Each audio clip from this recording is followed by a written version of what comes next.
தமிழ்நாட்டு அரசியல்ல சமீப காலமா வந்து அதிமுகவோட உட்கட்சி பூசல் இல்ல பாமகவோட உட்கட்சி பூசல் இது எல்லாமே வந்து பனிப்போரா வந்து தொடர்ந்து நடந்துட்டு இருக்கு. இதற்கு பின்னாடி எல்லாம் பார்த்தோம்னா மறைமுகமா பாஜக தான் வேலை செஞ்சுட்டு வருது அப்படிங்கிறது ஒரு விஷயமா இருக்கு. அது மட்டும் இல்லாம இது எல்லாத்துக்குமே வந்து என்ன ஒரு பேஸா இருக்கு அப்படின்னா வந்து 2026 தேர்தலில் வந்து திமுக வெல்லணும் அப்படிங்கிற முயற்சியா தான் இதெல்லாமே பார்க்கப்படுது. இது குறித்து விரிவாக பேசுவதற்காக நம்மிடையே அரசியல் விமர்சகர் திரு ராமசுப்ரமணியன் இருக்காங்க. அவங்க கிட்ட பேசலாம். வணக்கம் சார். வணக்கம்மா. சார், நமக்கு தெரியும் சமீப நாட்களாகவே வந்து அதிமுகவில் உட்கட்சி பூசல் அப்படிங்கிறது ஒரு பெரிய பூகம்பமாக வெடிச்சிட்டு இருக்கு. கூட்டணி கட்சிகளை வந்து ஒன்றிணைக்கணும் அப்படிங்கிறத மூத்த நிர்வாகி செங்கோட்டையன் வந்து வலியுறுத்திட்டு இருக்காரு. இதுக்கு பின்னால வந்து பாஜக தான் இருக்கு அப்படிங்கிறத பேசப்படுது. இது வந்து எந்த அளவுக்கு உண்மை? அதிமுக என்கின்ற கட்சி கட்டாயமாக இருக்கப்பட வேண்டிய கட்சி. தமிழக அரசியலை இப்போ பார்த்தீங்கன்னா திமுக அதிமுக ரெண்டு துருவ அரசியல் தான் இங்கே இருந்து கொண்டு இருக்கின்றது. அது அப்படி தான் இருக்கணும். இது வரைக்கும் அப்படி தான் இருந்தது. அது அப்படி இருக்கிறது தான் நல்லது. ரெண்டாவதாக பார்த்தீங்கன்னா அதிமுக ஒரு நல்ல எதிர்கட்சியாக இருக்க வேண்டியது அவசியம் என்று நான் கருதுகிறேன். இந்த நிலையில் அந்த கட்சியை சின்னாபின்னமாக ஆக்கினது அப்படின்னு அந்த பெருமை யாருக்கு உண்டுன்னா பாஜகவுக்கு தான் உண்டு. 2017 அந்த கட்சியை உடைக்க ஆரம்பித்தது பெரிய அளவிற்கு அப்படின்னு பார்த்தீங்கன்னா அது பாஜக தான். திரு எஸ் குருமூர்த்தி அவர்கள் ஒரு அட்வைஸு ஓபிஎஸ் அவர்களுக்கு ஒரு தியானம் பண்ணுங்க அப்படின்னு சொல்லிட்டு ஜெயலலிதாவுடைய இந்த சமாதியில் போய் தர்ம யுத்தம் பண்ணுறேன் தியானம் பண்ணுறேன் அப்படின்னு சொல்லிட்டு ஆரம்பித்து 11 எம்எல்ஏஸை தன்னுடைய சொந்த கட்சிக்கு எகென்ஸ்டாகவே ஓட்டு போட வச்ச பெருமை உடையவர் அவர். ஆகவே அது தான் முதல் துவக்கம் என்று நான் பார்க்கின்றேன். அது ஒன்று போச்சுன்னா அடுத்தது டிடிவி தினகரன் அவர்களை கட்சி விட்டு எடுத்துட்டாங்க. மூன்றாவதாக சசிகலா அம்மையாரையும் கட்சி விட்டு எடுத்தாச்சு.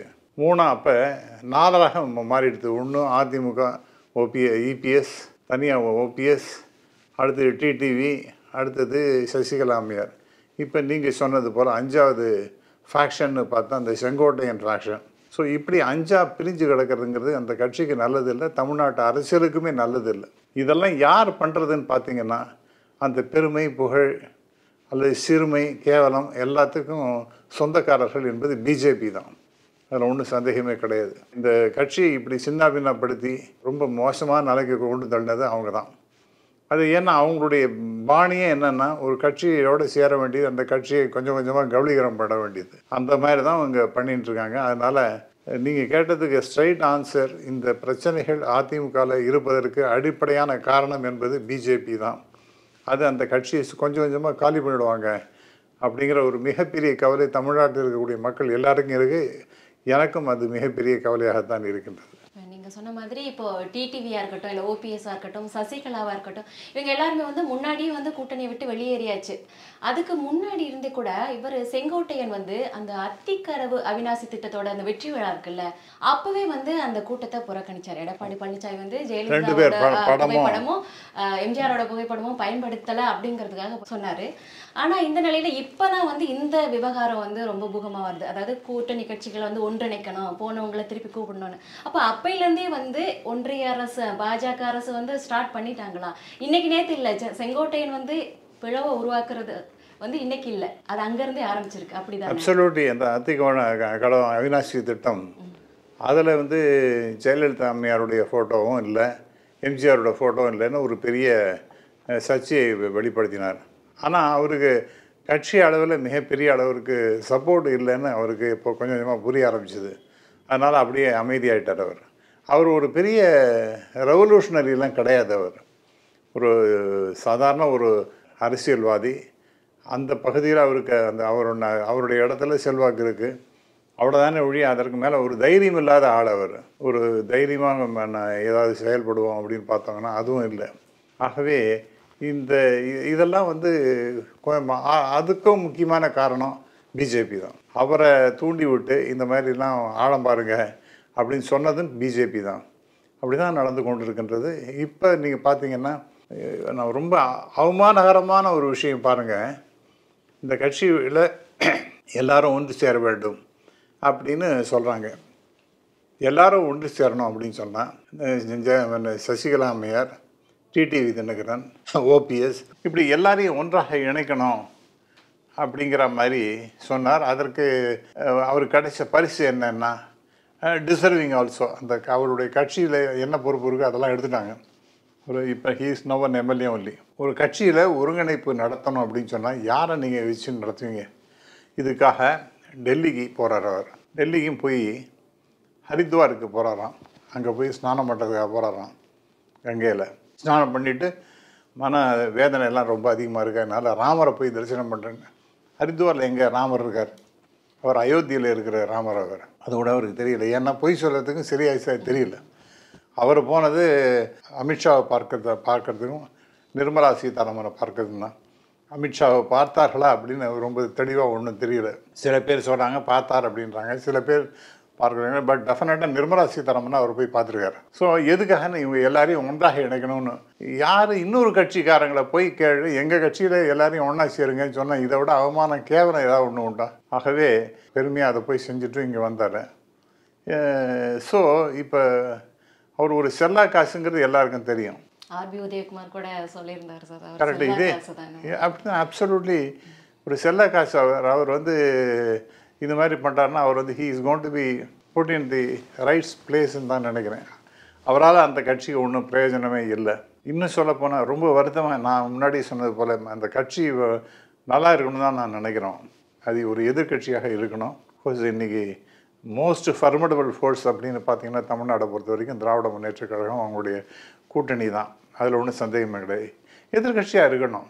நாடு ஒரு நன்றாக ஆரோக்கியமான ஒரு அரசியல் நடத்தப்பட வேண்டும் என்றால் நிச்சயமாக ஒரு எதிர்கட்சி இருக்கணும். அந்த விதத்தில் அவர்கள் இருக்கணும்னு பார்த்தா இவங்க தனக்குத்தானே தலைக்கு கொள்ளி வீசுகிறதுன்னு சொல்லுவாங்களே, அதேமாதிரி எல்லாரும் முடிஞ்ச வரைக்கும் அவங்கவுங்க பண்ணிட்டு உட்காந்துருக்காங்க. நேற்றுக்கு திரு இபிஎஸ் அவர்கள் டெல்லிக்கு போயிருக்கார்.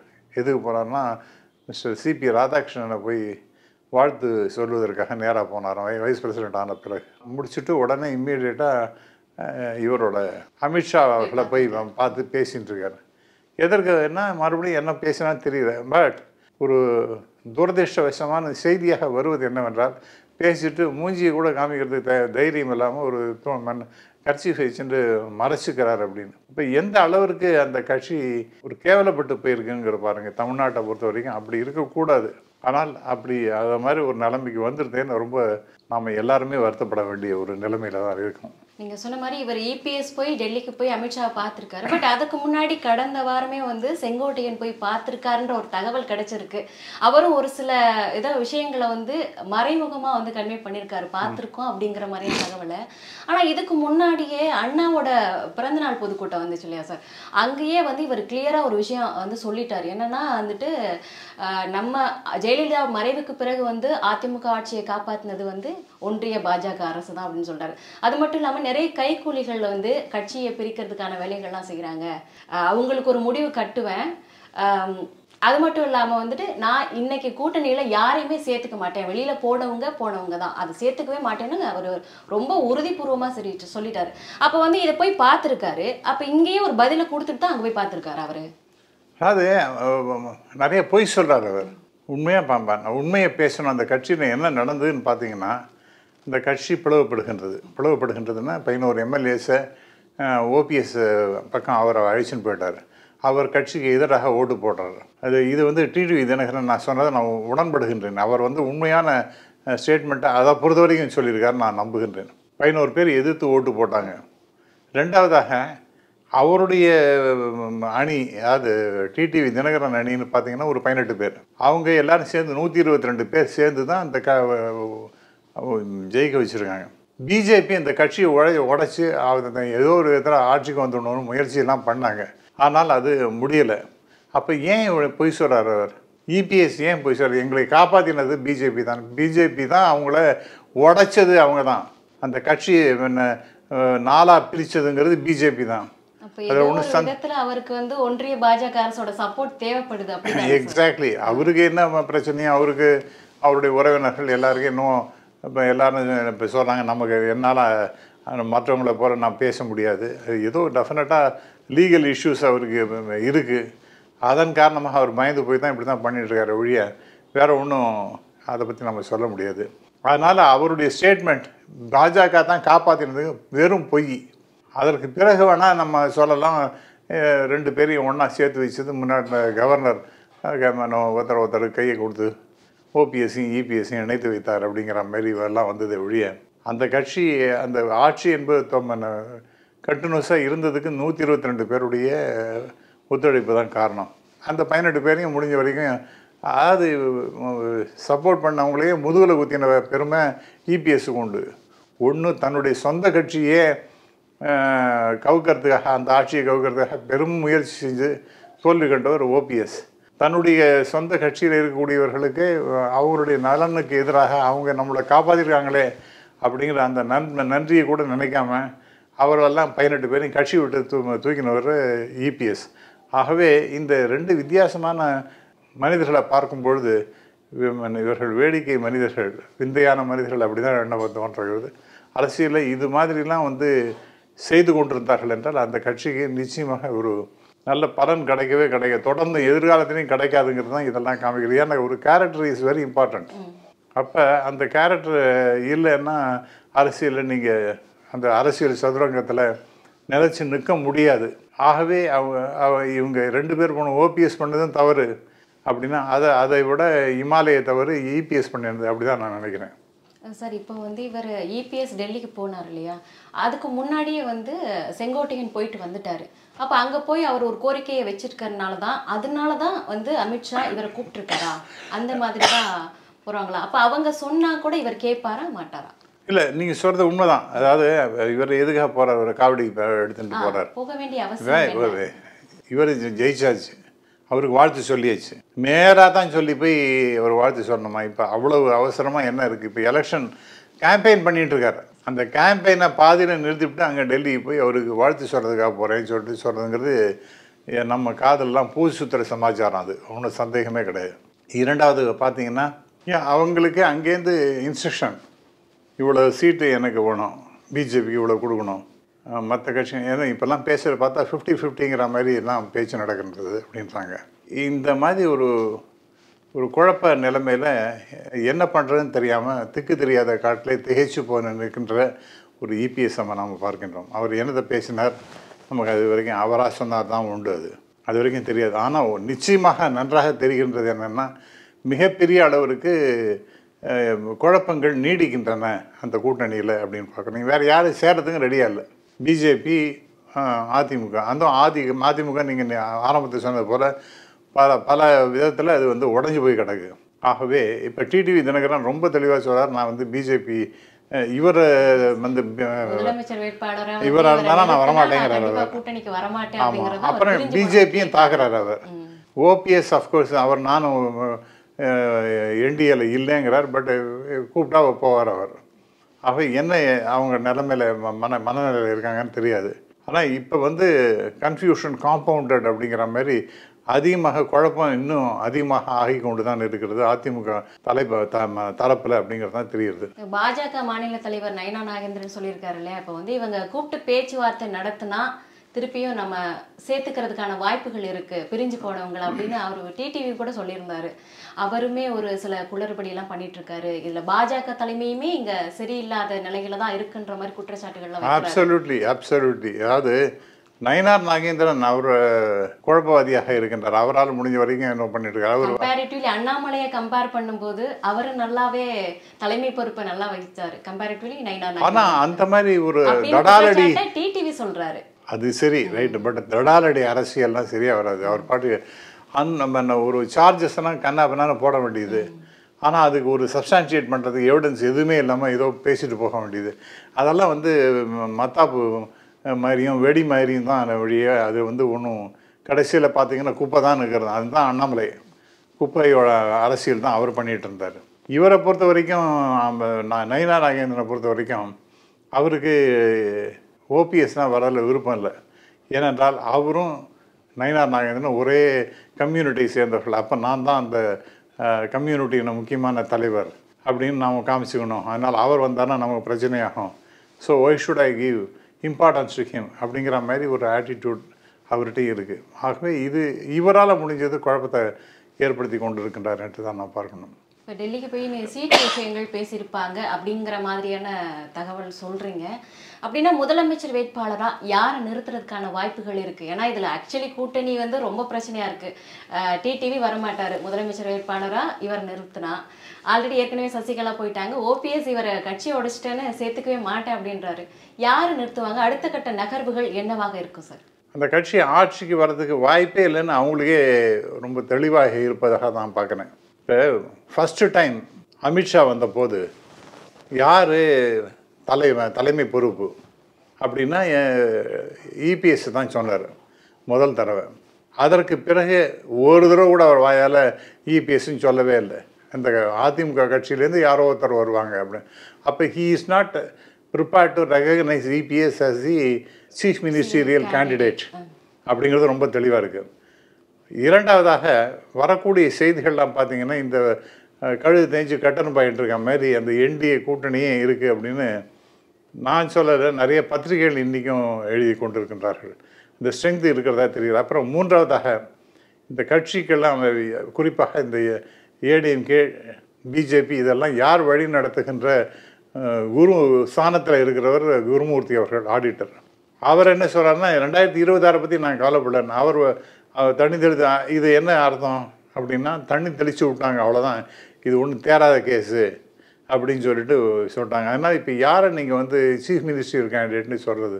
ஒன்று ஜெயிக்கிறதுக்கு வாய்ப்பு இல்லைன்னு சொன்னால் ஏதாவது பேருக்காக வேணால் இபிஎஸ் தனக்கு தானே சொல்லிக்கலாம் மொழி, அவரை வந்து சொல்கிறதுக்கு கூட ரெடியாக இல்லை பாஜக.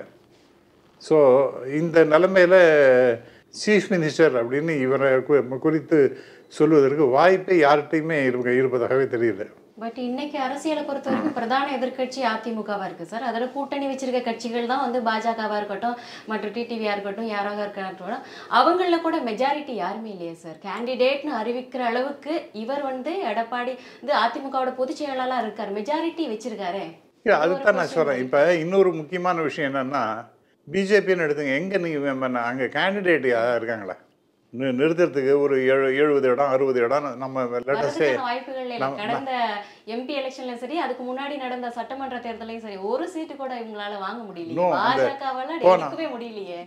போன எலெக்ஷன் பார்லிமெண்ட் எலெக்ஷன் அது அனாலிசிஸ் பண்ணியிருக்காங்க. அதில் இன்னும் 10 இடமோ 15 இடமோ எனக்கு கரெக்டாக ஞாபகம் இல்லை. அவ்வளோதான் ஏடிஎம்கே ஜெயிச்சிருக்க முடியும் அசம்பிளி சீட்டு. பிஜேபி ஒன்று கூட வந்திருக்காது அப்படின்னு அனாலிசிஸ் அது. அப்போ அவங்களுக்கு இதுவே மக்களுடைய செல்வாக்கு இல்லை. தமிழ்நாட்டை பொறுத்த வரைக்கும் பாஜகங்கிறது வரவே முடியாத இடத்துல தான். ஆமாம், அது மக்களால் வெறுத்து ஒதுக்கப்படுகின்ற ஒரு கட்சியாக இருக்கின்றது. ரெண்டாவது பார்த்தீங்கன்னா அதில் நிற்கிறதே ஆள் கிடையாதுமா. இப்போ என்னவோ சொல்கிறாங்க, இப்போ 30 பேராக நிறுத்தி வைக்கணும் அப்படின்றாங்க. ஆப்வியஸ்லி நீங்கள் அதிமுகவை தானே சார் பிக் பண்ணணும். அப்போ நான் இல்லைன்னு சொல்லலை. அது யாராவது நிறுத்தி வைக்கணும் அப்படின்னு சொன்னால் அது டெஃபினட்டாக அதிமுகலேருந்து தான். அதிமுகனா டெஃபினட்டாக இபிஎஸ் தான். அவர் சொல்லிப்பார், நிச்சயமாக சொல்லிப்பார். அந்த கட்சிக்காரங்க சொல்லுவாங்க. அந்த அளவுக்கு இருக்கும் எப்படியே அதை தாண்டி ஒன்றும் பெரிய ஒரு இம்பேக்டை கிரியேட் பண்ணுற அளவிற்கு ஒரு லீடர்ஷிப் என்டிஏல இருக்கின்றதா அப்படின்னு கேட்டால் டெஃபினட்டாக இல்லை. கொஸ்டின் மார்க் கூட கிடையாது. டெஃபினட்டாக இல்லைங்கிறது ரொம்ப எம்ஃபேட்டிக்காக சொல்லலாம். இது ஒரு பக்கம் இருக்கட்டும், இது வந்து தமிழ்நாட்டோட எதிர்கட்சியோட உட்கட்சி பூசல் இது ஒரு பக்கம் இருந்தால் கூட ஒன்றிய பாஜக அரசு, பாஜக வந்து ஒரு தேசிய கட்சி, இது வரைக்கும் வந்து மகாராஷ்டிரா மாநிலத்திலையும் பார்த்தீங்கன்னா வந்து கட்சியோட பிளவுகளை தான் வந்து கையாண்டிருக்காங்க. சிவசேனாவாக இருக்கட்டும், இல்லை ஏக்நாத் ஷிண்டே தேசியவாத காங்கிரஸாக இருக்கட்டும், இந்த விஷயங்கள்லாம். பட் தமிழ்நாட்டை பொறுத்த வரைக்கும் கட்சிகளோட ஒன்றிணைப்பை கையாள வேண்டிய அவசியத்துக்கு தள்ளப்பட்டிருக்காங்க அப்படின்னு எடுத்துக்கலாமா? 2026 தேர்தலில் திமுகவை வெல்றதுக்கு அவங்களுக்கு அந்த நாற்காலியில் 4 சேர் முக்கியன்ற மாதிரி அவசியம். ஆமாம், அவன் இப்போ நீங்கள் என்சிபியாக இருக்கட்டும், சிவசேனாவாக இருக்கட்டும், நம்ம மகாராஷ்டிரா பொறுத்த வரைக்கும் அதை உடச்சி தான் அவங்களால ஆட்சிக்கு வர முடிஞ்சுது ஒழிய இங்கே வந்து அந்த மாதிரி ஒன்றுமே இல்லை. இப்போ ஆனால் முடிஞ்ச வரைக்கும் அவங்க அந்த அதில் ஓரளவு சக்ஸஸ்ஃபுல்லாக இருக்காங்க. இப்போ ஏடிஎம்கே 4-5 பிரிஞ்சுடுது இப்போ ஆஸ் ஆஃப் நவ். கடைசி ஃபேக்ஷனையும் சேர்த்து எடுத்துட்டிங்கன்னா அடுத்தது பார்த்தீங்கன்னா பாமக, அதையும் உடைச்சது டெஃபினட்டாக பிஜேபி. எஸ், அது பிஜேபி தான் அதுக்கு முக்கியமான காரணம். அப்பாவையும் பிள்ளையும் பிரித்ததுங்கிறது. போன எலெக்ஷனில் அப்பாவுக்கு பிஜேபியோட போகிறதுல விருப்பமே கிடையாது டாக்டர் ராமதாஸுக்கு. அவருக்கு ஏடிஎம்கேயோட போகணுன்னு ஆசை.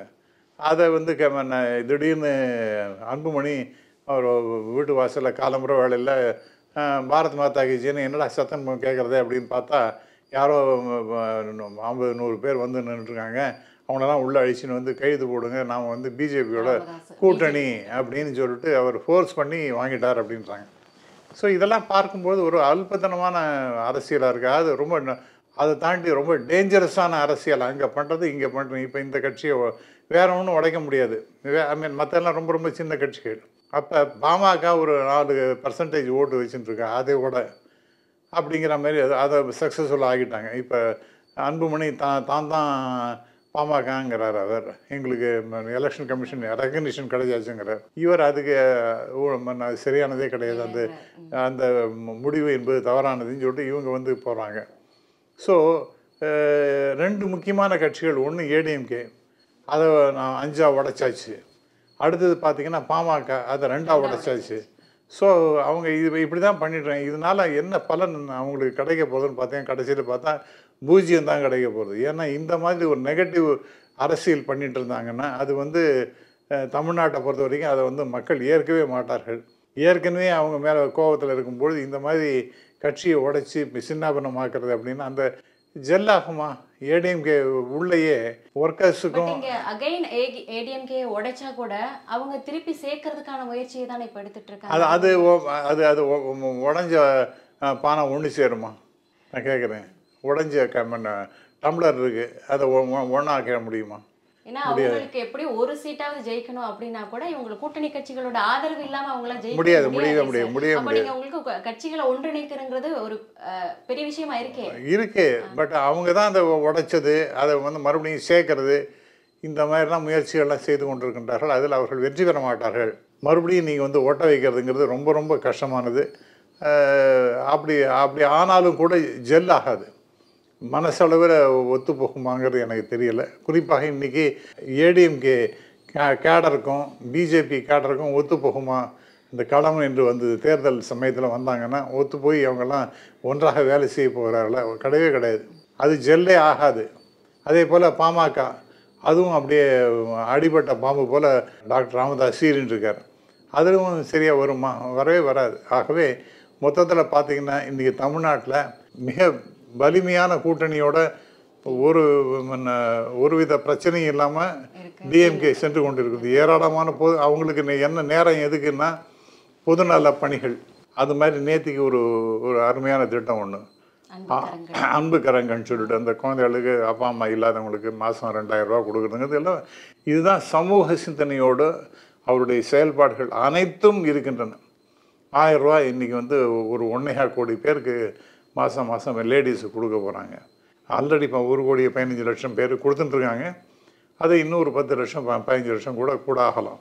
அப்படி அதுமாதிரி மாணவர்கள் படிப்பு, ஸ்கூலை தவிர வேறு ஒன்றும் தெரியாது, அவங்க வீட்டை தவிர வேறு ஒன்றும் தெரியாது, அவங்க இருக்கக்கூடிய இடத்த தவிர வேறு ஒன்றும் தெரியாதுங்கிற மாதிரி இருந்த குழந்தைகளை வெளிநாட்டுக்கு அழிச்சின்னு போய் எக்ஸ்போஷர் கொடுத்துட்டுருக்காங்க. வெளிநாட்டில் படிக்கிறதுக்கு அதற்கு எல்லா விதமான உதவியும் செய்து கொண்டிருக்கின்றார்கள்.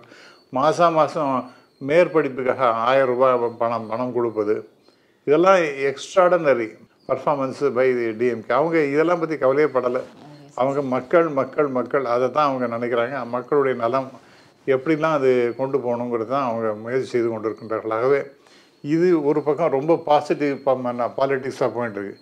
இன்னொன்று ரொம்ப ரொம்ப நெகட்டிவாக ஏடிஎம்கே போயிடுது. நானும் வருத்தப்படுறேன். பட் அதுக்கு காரணம் அவர்களுடைய செயல்பாடுகள் தான் அதற்கு காரணம் என்று என்னால் உறுதியாக சொல்ல முடியும். ஆப்வியஸ்லி சார், நீங்கள் சொன்ன மாதிரி அதிமுகவோட உட்கட்சி பூசலாக இருக்கட்டும், இல்லை பாமகவோட உட்கட்சி பூசலாம், இதுக்கு பின்னாடி மறைமுகமாக செயல்படுறது ஒரு சந்தேகமே கிடையாது. இந்த மாதிரி இவங்க யார் கூட கூட்டணி வச்சாலும் சரி, 2021 சட்டமன்ற தேர்தலாக இருக்கட்டும், இல்லை 2023 எம்பி எலெக்ஷனாக இருக்கட்டும், எல்லாத்துலேயுமே இவங்க யார் கூட கூட்டணி வச்சாலுமே ஒரு சீட்டு கூட வாங்க முடியல. இதில் 40-40 எம்பி எலெக்ஷனில் நம்ம ஃபுல்லாகவே வாங்கியாச்சு. 2026 தேர்தல் எப்படி திமுக தான் வெற்றி பெற போகுதுங்கிறது நிச்சயமாக நமக்கு எல்லாருக்குமே தெரிஞ்ச ஒரு விஷயம் தான். அதனோட ஒரு பார்வை மட்டும் எப்படி இருக்கும், அதை மட்டும் சொல்லுங்கள் சார். எனக்கு மனசில் ரொம்ப தெளிவாக இருக்குது. நான் பல தரப்பட்ட மக்கள், நான் இன்ஃபேக்ட் எனக்கு எல்லா கட்சியிலையும் நண்பர்கள் இருக்கின்றார்கள். அவருடன் நான் பேசும்பொழுதெல்லாம் அவங்கள்ட்டேருந்து எனக்கு கிடைக்கிற ஃபீட்பேக் என்னென்னு பார்த்தீங்கன்னா, டெஃபினட்டாக இன்றைக்கி இன்வின்சிபிள் பொசிஷன், அதாவது ஒரு அன்அசைலபிள் பவர்ஃபுல் அலையன்ஸ்ன்னு பார்த்தீங்கன்னா டிஎம்கே தான் இருக்குது. ஆகவே அவங்களுக்கு டெஃபினட்டாக ஒரு 200 சீட்டுக்கு குறைவில்லாமல் ஜெயிச்சிருவாங்க அப்படிங்கிற மாதிரி தான் எல்லாருமே சொல்கிறாங்க. நானும் அப்படி தான் நடக்கணும் என்று உறுதியாக நம்புகின்றேன். கண்டிப்பா sir. Thank you so much sir. நிறைய விஷயங்களை தேங்க்யூ வெரி மச். இவங்க என்ன பனிப்போர் பண்ணாலும் சரி, என்ன அரசியல் பிணக்குகளாக இருக்கட்டும், கணக்குகளாக இருக்கட்டும், ஒன்றிய பாஜக அரசு என்ன வேலை செஞ்சாலும் 2026 சட்டமன்ற தேர்தல் அடுத்தது மீண்டும் திமுக அப்படிங்கிற கருத்தை தெளிவாக பகிர்ந்துக்கிட்டீங்க. நன்றி சார். மிக்க நன்றி. Thank you very much.